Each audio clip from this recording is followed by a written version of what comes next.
حضرت عبداللہ ابن عباس رضی اللہ تعالیٰ عنہ فرماتے ہیں کہ سورۃ الکوثر مدینہ المنورہ میں نازل ہوئی، اور حضرت سعید بن جبیر کا بھی یہی خیال ہے کہ سورۃ الکوثر مدینہ المنورہ میں نازل ہوئی، اور جناب سیدہ عائشہ صدیقہ رضی اللہ تعالیٰ عنہا اور حضرت انس و دیگر اصحاب رسول کا یہ خیال ہے کہ سورۃ الکوثر مکہ المکرمہ میں نازل ہوئی۔ اس سورت کا شان نزول مفسرین کرام بیان کرتے ہیں۔ اللہ کریم نے حضور سرور کائنات علیہ الصلوۃ والسلام کو بیٹیوں کی بھی دولت عطا فرمائی اور بیٹوں کو بھی دولت عطا فرمائی۔ میرے نبی کی 4 صاحبزادیاں بھی، کتنی صاحبزادیاں؟ 4 صاحبزادیاں۔ جناب سیدہ رقیہ رضی اللہ تعالی عنہا، جناب سیدہ ام کلثوم رضی اللہ تعالی عنہا، جناب سیدہ زینب رضی اللہ تعالی عنہا، اور جناب سیدہ طیبہ طاہرہ عابدہ کاملہ فاطمہ الزہرا رضی اللہ تعالی عنہا، یہ 4 صاحبزادیاں میرے نبی کی، اور میرے نبی کے 3 صاحبزادے تھے۔ کتنے صاحبزادے بھائی؟ بولو مل کر، 3 صاحبزادے تھے۔ بڑے صاحبزادے کا نام حضرت قاسم، اور دوسرے صاحبزادے کا نام حضرت عبداللہ، تیسرے صاحبزادے کا نام حضرت ابراہیم رضی اللہ تعالی۔ محترم حضرات، مفسرین کرام فرماتے ہیں کہ جب حضور سرور کائنات علیہ الصلوۃ والسلام اور ان تینوں صاحبزادوں کا انتقال ہو گیا،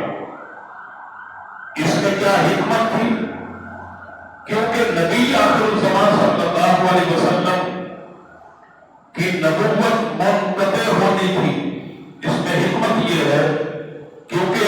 سرکار آخری نبی ہے، اور حضور کے بعد کسی کو بھی منصب نبوت پر فائز نہیں کرنا تھا، اور میرے نبی پر ہی نبوت منقطع ہونی تھی۔ اور اس میں حکمت یہی ہے کہ یہ اللہ تعالیٰ نے اپنی مرضی سے، اور یہ رب کی حکمت ہے کہ اللہ تعالیٰ نے حضور کی اولاد نرینہ باقی نہیں رکھی۔ سرکار کے صاحبزادے حضرت عبداللہ کا جب انتقال ہوا، یہ عموماً آپ علماء سے سنتے ہیں یا کتابوں کا مطالعہ کرنے والے حضرات عموماً یہ سوال بھی کرتے ہیں کہ سیاسی صاحب ہم نے فلاں کتاب کے اندر طیب اور طاہر بھی پڑھا ہے، تو کیا یہ طیب اور طاہر بھی حضور کے بیٹے تھے؟ تو مطلب حضرات اس سوال کا جواب آج اپنے ذہنوں میں محفوظ کر لیں۔ یہ حضرت عبداللہ رضی اللہ تعالیٰ عنہ سرکار کے جو دوسرے صاحبزادے ہیں حضرت عبداللہ، یہ طاہر اور طیب انہی کا لقب ہے۔ طاہر اور طیب انہی کا لقب ہے، ایسا نہیں ہے کہ یہ حضور کے کوئی اور صاحبزادے تھے۔ میرے نبی کے 3 ہی صاحبزادے تھے اور 4 صاحبزادیاں بھی، جیسا کہ میں نے عرض کیا۔ اور جب حضرت عبداللہ کا انتقال ہوا، حضرت عبداللہ کے انتقال پر سرکار کے اپنے سگے چچا ابو لہب نے جا کر کے کفار کو خبر دی، اور انہیں جا کر کے کہا کہ محمد صلی اللہ علیہ وسلم اب تر ہو گئے ہیں۔ اب تر کا معنی ہے عربی میں ابتر کہتے ہیں اسے جس کی اولاد نرینہ باقی نہ رہے، ابتر اسے کہتے ہیں۔ اور اس کے بعد کفار کے اندر ایک شور برپا ہو گیا، کفار شور مچانے لگ گئے کہ حضور کے نسب کا سلسلہ منقطع ہو گیا، ختم ہو گیا، اب تبلیغ یہ دین کے پیغام کو آگے پہنچانے والا کوئی نہیں ہے، اس دعوت دین کو آگے لے کر کے چلنے والا کوئی نہیں ہے۔ کفار نے مختلف مطلب حضرات تانے دینے شروع کر دیے، اور ایک روایت کے اندر ہے کہ آس بن وائل یہ وہ بدبخت کافر ہے جس نے میرے نبی کو یہ تانا دیا کہ اے محمد صلی اللہ علیہ وسلم آپ تو ابتر ہیں۔ یہ آس بن وائل نے تانا دیا تھا، جس سے میرے نبی کافی پریشان ہوئے، رنجیدہ ہوئے، قلبی اعتبار سے بھی بدنی اعتبار سے بھی حضور کو بہت پریشانی ہوئی اور ایک رنج اور غم میں مبتلا ہوئے۔ اور جب آس بن وائل نے حضور کو یہ تانا دیا، مفسرین کرام فرماتے ہیں اس وقت اللہ کریم نے جبریل امین کو وحی کلام الرحمن یعنی سورۃ الکوثر دے کر کے بھیجا اور کہا کہ جاؤ جا کر کے میرے محبوب کے قلب اطہر پر سورۃ الکوثر کو جو ہے وہ نازل کر دو، اور میرے محبوب کو جا کر کے بتا دو کہ پیارے مصطفیٰ آپ غم نہ کریں، آپ کو پریشان ہونے کی ضرورت نہیں ہے، انا اعطیناک الکوثر، اے پیارے محبوب بے شک آپ کو ہم نے کوثر عطا کی ہے، ہم نے آپ کو کوثر عطا کیا ہے۔ اب یہاں کوثر کے ویسے تو بہت سارے معنی ہوتے ہیں، لیکن ان تمام معنی میں سے ایک معنی اولاد کی کثرت ہے،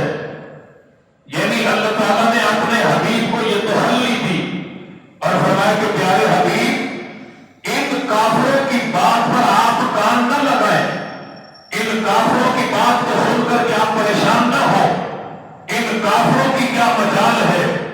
ان کافروں کی کیا طاقت ہے کہ یہ کسی کے نسب کو کاٹ سکے یا کسی کے نسب کو جاری رکھ سکے۔ پیارے حبیب میں رب ہو کر کے تجھے تسلی دے رہا ہوں، انا اعطیناک الکوثر، پیارے حبیب میں آپ کی اولاد کے اندر اتنی کثرت کروں گا، اتنی کثرت رکھوں گا، فرمایا کہ یہ سارے کے سارے کفار زمین سے مر کے ختم ہو جائیں گے، زمین پر اگر کہ باقی نام رہے گا تو پیارے حبیب آپ کا نام رہے گا،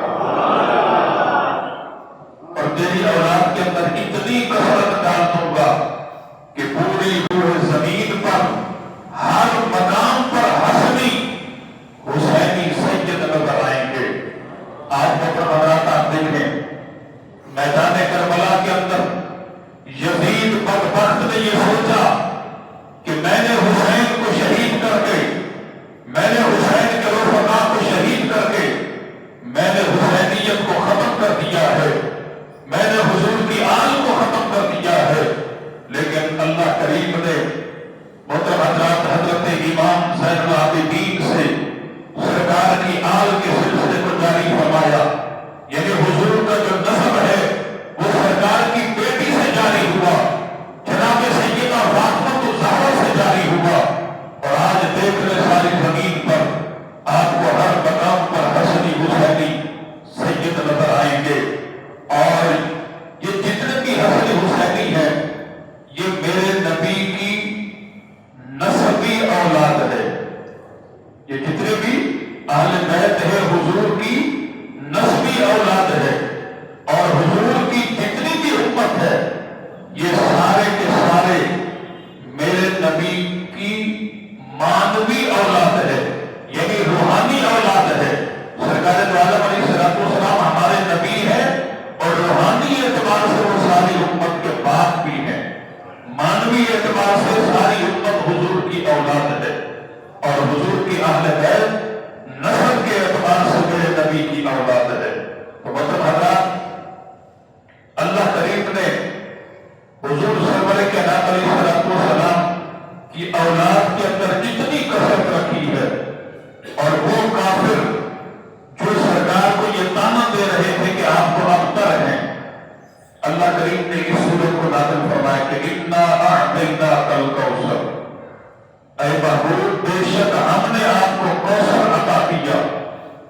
اب دیکھیں یہاں اللہ کریم نے کیا فرمایا کہ پیارے حبیب جو آپ کو تانا دیتے ہیں ابتر ہونے کا، میں رب ہو کر اس بات کا اعلان کر رہا ہوں ان شانیہ کا هو الابتر، کہ بے شک جو آپ کا دشمن ہے حقیقت میں وہ ابتر ہے۔ اب یہاں پر حضرات آپ کے ذہن میں ایک سوال پیدا ہو سکتا ہے، آپ کے اندر صاحب علم بھی بیٹھے ہیں، تاریخ کا مطالعہ کرنے والے بھی ہوں گے، تفسیر پڑھنے والے بھی ہوں گے، آپ کے ذہن میں یہ سوال آ سکتا ہے کہ سیاسی صاحب آپ نے ٹھیک ہے قرآن کی آیت پیش کی، اس کا ترجمہ اور اس کی تفسیر پیش کی، ان شانیہ کا ہوا الابتر، اور اس کا ترجمہ یہ ہے کہ بے شک پیارے حبیب جو آپ کا دشمن ہے وہ ابتر ہے، لیکن ہم نے تو یہ پڑھا ہے کہ جس کافر نے حضور کو یہ تانا دیا تھا آس بن وائل، اس کے تو 4 بیٹے تھے، مفسرین کرام نے اس کا جواب یہ دیا ہے محترم حضرات کہ اس کے 4 بیٹے تھے، اس میں کوئی شک نہیں ہے، آس بن وائل کے 4 بیٹے تھے، لیکن ان 4 نے حضور سرور کائنات علیہ الصلوۃ والسلام کا کلمہ پڑھا اور اپنے باپ کافر کو چھوڑ دیا اور نبی پاک علیہ السلام کی غلامی کا پٹا اپنے گلے میں ڈال کر میرے نبی کے سچے غلام بن گئے۔ تو اس لیے محترم حضرات آس بن وائل ابتر ہوا، اس کی اولاد تھی لیکن باپ کو چھوڑ کر محترم حضرات اس کفر کی وجہ سے وہ میرے نبی کے سچے غلام بن گئے تھے۔ قربان جائیں حضرت سیدنا امام حسین رضی اللہ تعالیٰ عنہ کی عظمت اور شان پر حدیث پاک میں ہے کہ حضور علیہ الصلوۃ والسلام مدینہ شریف کی گلی میں تشریف لے جا رہے ہیں اور سرکار نے دیکھا کہ ایک بچہ اس گلی کے اندر کھیل رہا ہے، میرے نبی نے اس بچے کو اپنی گود میں بٹھایا اور اس بچے کی پیشانی پر بوسے دینے لگے۔ صحابہ کرام نے یہ منظر دیکھا، حضور کی بارگاہ میں عرض کی کہ یا رسول اللہ اس بچے پر اتنی بڑی شفقت اور اس بچے پر اتنی بڑی مہربانی کہ آپ اس کی پیشانی کو چوم رہے ہیں، گود میں بٹھایا ہے۔ سرکار نے فرمایا کہ ہاں۔ صحابہ نے عرض کی یا رسول اللہ اسے حکمت سے بھی پردہ اٹھا دیجیے۔ حضور نے فرمایا کہ ایک دن میرا نواسا امام حسین اس بچے کے ساتھ کھیل رہا تھا اور جب میرے بیٹے حسین کے قدموں پر مٹی اور گرد و غبار پڑتی، یہ بچہ میرے بیٹے حسین کے قدموں سے اس مٹی کو اٹھا کر کے اپنی آنکھوں پر ڈال لیا کرتا، اس لیے میں نے اس بچے کو اپنی گود میں بھی بٹھایا ہے۔ میرے نواسے حسین کے ادب کی وجہ سے میں نے اس کی پیشانی کو بوسے بھی دیے ہیں۔ اور ہاں سنو میرے صحابہ، کل قیامت کے روز میں محمد اس کے والدین کی شفاعت بھی کروں گا، اس کے والدین کی شفاعت بھی کروں گا۔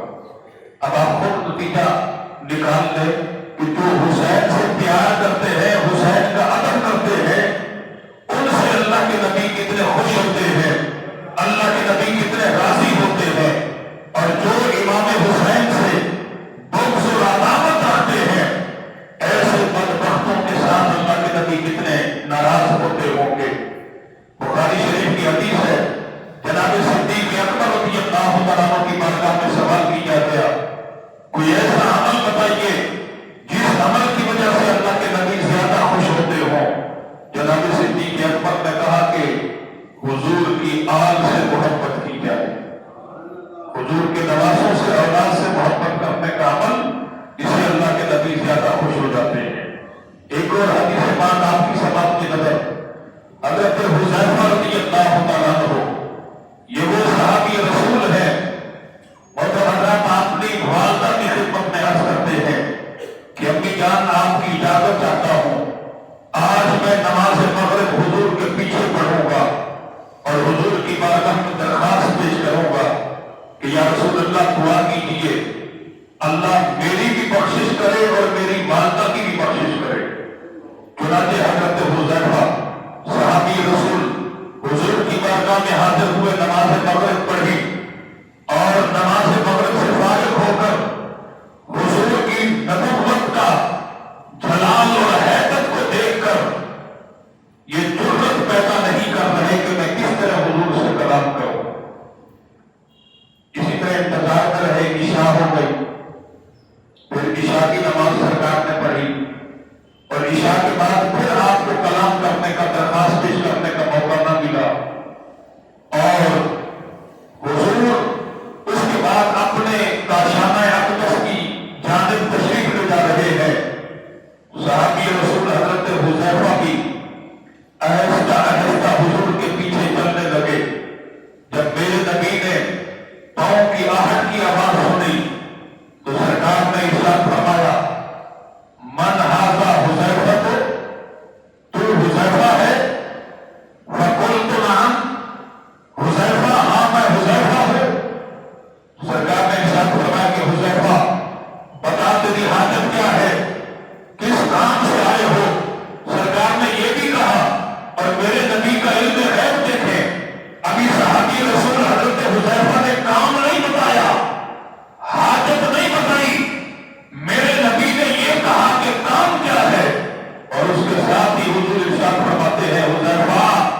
اللہ تیری بھی بخشش کرے اور تیری ماں کی بھی بخشش کرے۔ یہ میرے نبی کا علم غیب ہے، یہ حضور کی شان ہے، میرے نبی کا مقام ہے۔ ابھی صحابی رسول نے اپنی حاجت بتائی نہیں، اپنا کام بتایا نہیں، اور سرکار نے پہلے ہی ارشاد فرما دیا، کیونکہ میرے نبی تو محترم حضرات انسان کے ارادے کو بھی جانتے ہیں، نیت کو بھی جانتے ہیں، خیال کو بھی جانتے ہیں، اور حاجت لے کر کے آنے والوں کو بھی جانتے ہیں۔ میرے نبی تمام حالات سے باخبر ہوتے ہیں، اس لیے سرکار نے ارشاد فرمایا۔ اور اگلی بات، حدیث پاک کے اگلے الفاظ کیا ہے؟ سرکار نے ارشاد فرمایا کہ اے حذیفہ، آج رات میرے پاس ایک ایسا فرشتہ آیا ہے، اس سے پہلے یہ زمین پر کبھی نازل نہیں ہوا۔ اس فرشتے نے اللہ کی بارگاہ میں عرض کی کہ باری تعالیٰ مجھے اجازت دی جائے، میں زمین پر جا کر تیرے پیارے نبی کی بارگاہ میں سلام پڑھنا چاہتا ہوں۔ اللہ کے فرشتے بھی حضور کی بارگاہ میں سلام پڑھتے ہیں۔ آپ تو خوش بخت ہیں محترم حضرات، فرشتوں کا طریقے پر آپ بھی چل رہے ہیں، آپ بھی حضور پر سلام پڑھتے ہیں۔ تو وہ فرشتہ حضور کی بارگاہ میں حاضر ہوا۔ سرکار نے فرمایا کہ حذیفہ پہلی خوشخبری یہ ہے، اس فرشتے نے مجھے بتایا کہ اللہ کریم نے آپ کی صاحبزادی جناب سیدہ فاطمہ الزہرا رضی اللہ تعالیٰ عنہا کو جنتی عورتوں کا سردار بنا دیا۔ یہ سرکار کی شہزادی کا مقام ہے۔ دوسری خوشخبری یہ ہے، وَأَنَّ الْحَسَنُ وَالْحُسَيْنُ سَيِّدَا شَبَابِ أَهْلِ الْجَنَّةِ۔ فرمایا کہ دوسری خوشخبری یہ ہے، شادی امام حسن اور امام حسین کو اللہ نے جنتی نوجوانوں کا سردار بنا دیا۔ تو یہ حسن اور حسین جنت کے نوجوانوں کے سردار ہیں۔ اور سرکار نے فرمایا الحسن والحسین، فرمایا کہ الحسن والحسین ریحان من الدنیا، حسن اور حسین دنیا کے دو خوشبودار پھول ہیں۔ میرے آقا نے ارشاد فرمایا الحسن والحسین ریحان من الجنہ، کہ حسن اور حسین جنت کے خوشبودار پھول ہیں۔